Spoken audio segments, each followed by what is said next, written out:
Well, hello students and welcome back. The last thing that we were working on were the first four lab problems, and now we're going to move on to the next four. And in these four, we're going to do some variations with particular elements of design. So as you saw with the other video, I was working from controlled to expressive back into controlled, or not varied or geometric into organic. But what we're going to do is in each of these, we're going to move from one space to the other, trying to vary those. So this first one's going to be line. And what I want to do is I want to move, in this case, from organic to geometric to organic, or from very expressive to more objective or less expressive into more expressive. And so when I think of expressive line, I think of line that moves more like the way somebody, might dance. And when I think of less expressive, it might be more line that's like when somebody's standing at attention in the military. And then moving again back into more expressive kinds of lines. So I'm just trying to have, as if this were a design, a change as we move across, so it's not all regular, it's not all standard. So I want to also use the side of my Sharpie.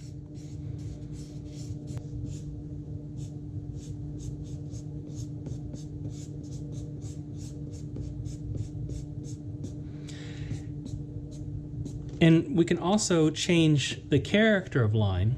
So by using a gray, I might be able to have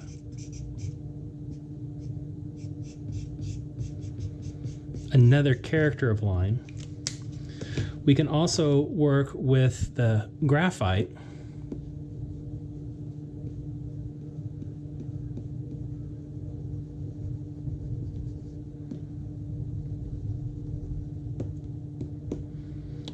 And even with the pencil. And as you see, it's mostly vertical or up and down kinds of lines. So I'm going to now start to make some shorter measure of lines in here.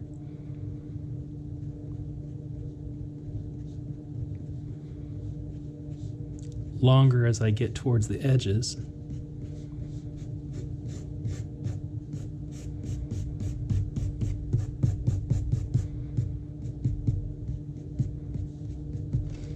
I'm going to come back to my Sharpie and kind of thicken up some of these lines just a little bit, and then also have some of these lines be as perfect as I can do by hand, straight up and down.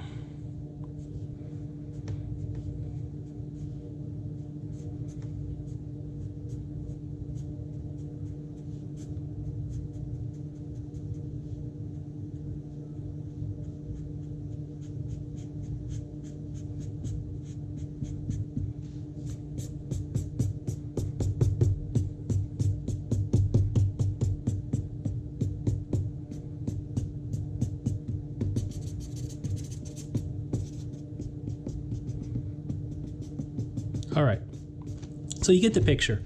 What we're trying to do is move from one quality to another quality to another quality, and this is two qualities, which is one kind of variety. So that's variety of line, okay? We'll also try to do this with shape, and it's not a lot different from this, but what we're going to try to do is, let's move from geometric shape, which is regular angles, regular dimensions, think of that as sort of even, to more organic, which might be a circle or oval or some kind of amoeba shape, back into regular geometry. And we can take some of the same ideas from the line that we did up before,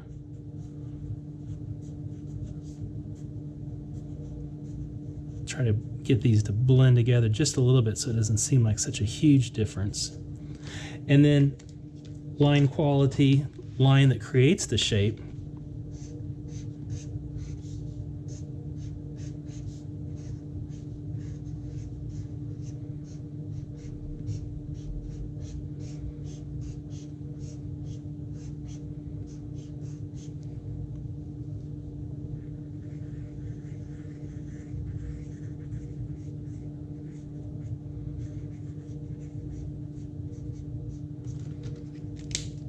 couple different objects we can fill in some of these shapes to make them solid.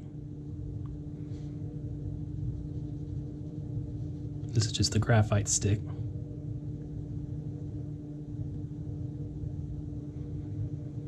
And we can also look for the negative space between some of these shapes so we can start to fill those in. So like this area right in here we can fill in. That area we can fill in.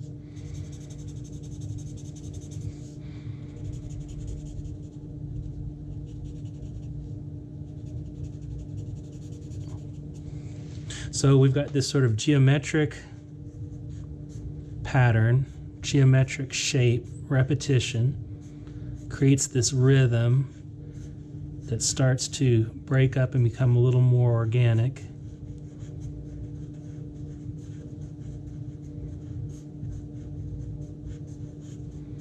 And there's no planning on this. I'm just looking at each area and trying to figure out where can I add something that's a little bit more regular or unexpected. Kind of looking for weak areas and strong areas. All right, so this is still made out of line, but the lines enclose upon themselves, so this is shape. This is line that doesn't really close in upon itself, and this is line. All right, and then now what we're going to do is we're going to work with value. And just to be a little more regular, we're going to move from one side to the other, from darker to lighter, okay? And just kind of note that when you have thin paper, it can go through this just a little bit. So I'm going to try to be careful not to bleed through. But with my pencil, I'm just going to draw out an area that I'm going to work with value. And in the center is going to be our middle value. And at one end, we're going to have black. On the other end, we're going to have white. And it's thinking of the amount of pigment that goes down, what you're adding to it to make it darker. We're not going to add anything because we can't get it any lighter than the white of the paper right now. So what we're adding here is 0, okay? And then what we're going to add to black, just to get to the very end, is going to be 10. That's like 100%, or we're going to add a number of 10. Like on a dial, when you turn it all the way up, it's at 10, okay? So pigment turned all the way up is 10, pigment turned all the way off is 0, and halfway through is 5. And so what you're going to have to do is 1, 2, 3, 4, 5, 6, 7, 8, 9, 10. Okay? And we can, get these leveled out just a little bit.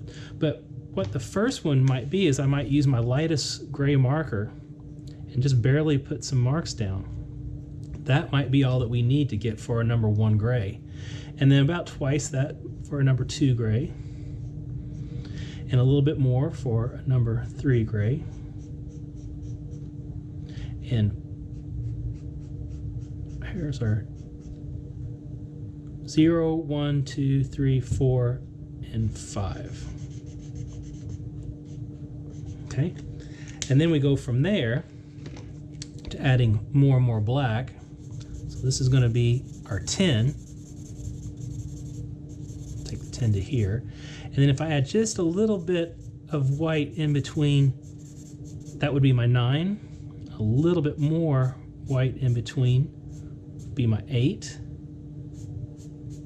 My 7. My 6.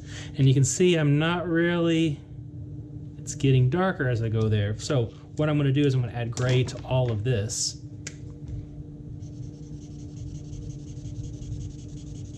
And now I have a value scale going from 10, darkest black, to a middle gray, lighter, lighter, to white. Okay? Now there's all kinds of ways to do it. You can do this with dots, like pointillism and Seurat. You can do cross hatching. You can use water and see how that works. So what I did is I dipped my pen into this cup of water here. So it's really up to you. But what I want you to be able to do is be able to say to yourself, I know how to manipulate value so it's not all the exact same value. And then the last one, you'll want to get all of your colors out.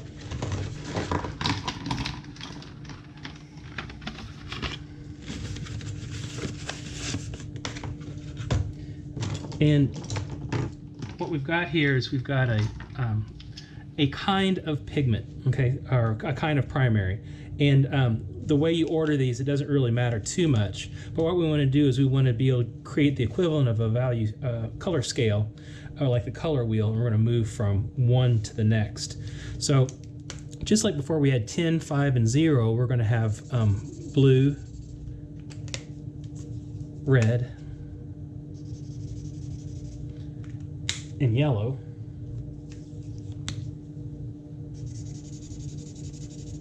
And then when you have an admixture, that's a secondary. Something that's halfway in between is a secondary.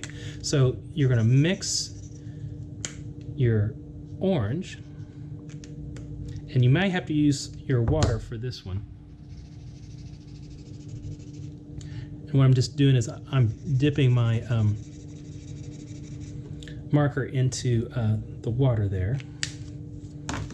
And here, what I can do is I can take the red off of the marker with a wet paintbrush that comes in your marker set.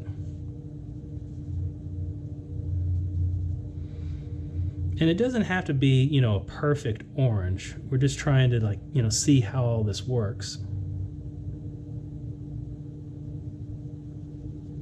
And then you would have a red orange over here. So this would be almost red with a little bit of yellow in it. And then you'd have a yellow orange, which would be mostly yellow with just a little bit of red in it. So if I take a little bit more of this red out, mix that together.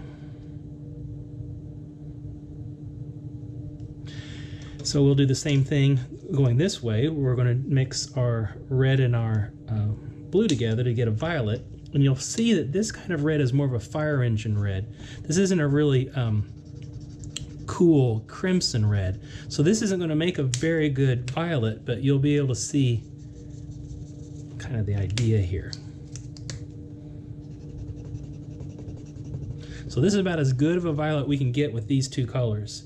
We won't be able to get the rich violet that you get in the watercolor set. So I'll just get this.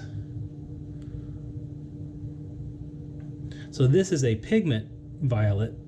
This isn't mixed. So we've got this guy happening over here, and you can see the way your watercolor set works. This red's a little bit different from that red, but here's the red plus a little bit of blue. And you can see how this violet ends up looking. So it's not exactly the same as that, but it's a lot better than your marker version. Okay, so we'll finish out a few more of these with the markers. We're going to do the yellow and blue to get a green.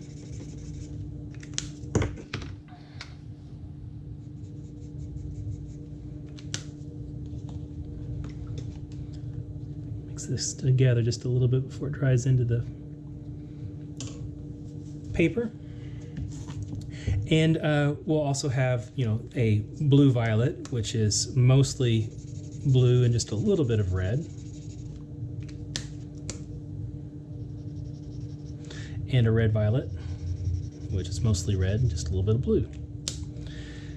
And I'm just going to put a little bit on here and try to blend that before it dries.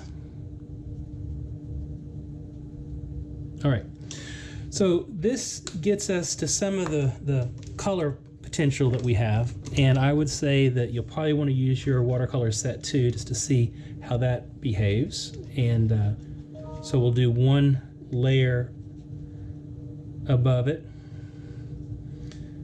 see what the red looks like in the orange. And we won't use the brown, the black on this one. We'll just use the pigments here. Here's this green.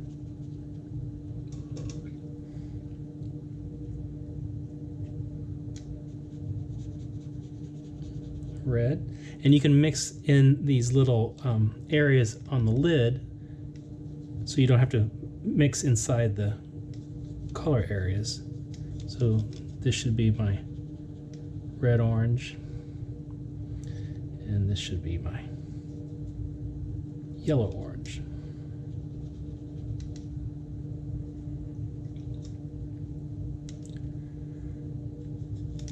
Red-violet.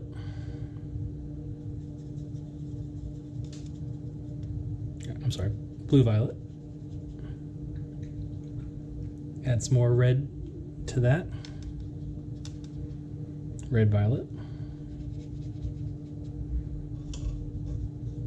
And the blue.